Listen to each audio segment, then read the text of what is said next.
North Carolina agriculture generates more than $111 billion a year. That's 1 out of every 6 jobs in the state.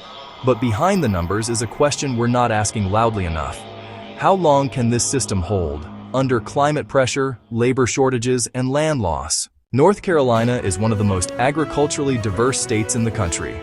We lead the nation in sweet potatoes and tobacco, rank at the top in poultry and pork, and support more than 737,000 jobs across farming, processing, logistics, and retail.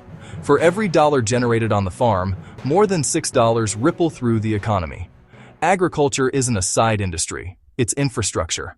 In 2024 alone, hurricanes, drought, and extreme rainfall caused nearly $5 billion in agricultural losses across North Carolina. Christmas tree farms in the mountains lost years of growth overnight. Sweet potato yields dropped by nearly 25%. These aren't isolated events. They're signals. North Carolina now relies on more than 27,000 H-2A guest workers each year, nearly 4 times as many as a decade ago. This isn't about wages. It's about the reality that domestic labor no longer fills these jobs. At the same time, the state has lost nearly 90% of its food animal veterinarians over the past 4 decades. Without people, production stalls, no matter how strong the market is. Fewer farms now control more land and more revenue.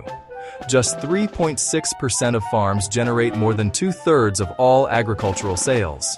Meanwhile, black farmers in North Carolina have lost an estimated 400,000 acres since the late 20th century, often due to barriers like heir property, credit access, and discrimination.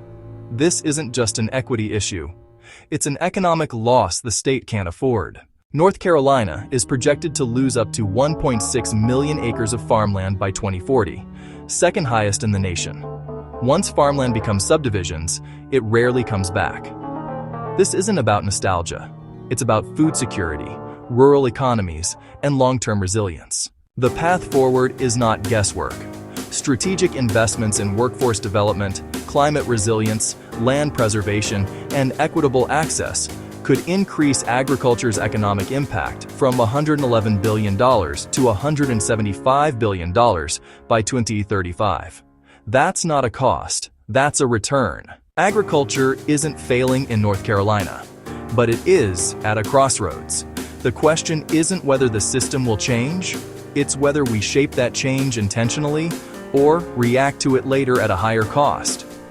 North Carolina's agricultural future isn't written yet. The data is clear, the risks are real, and the solutions are within reach. What happens next depends on the choices we make today.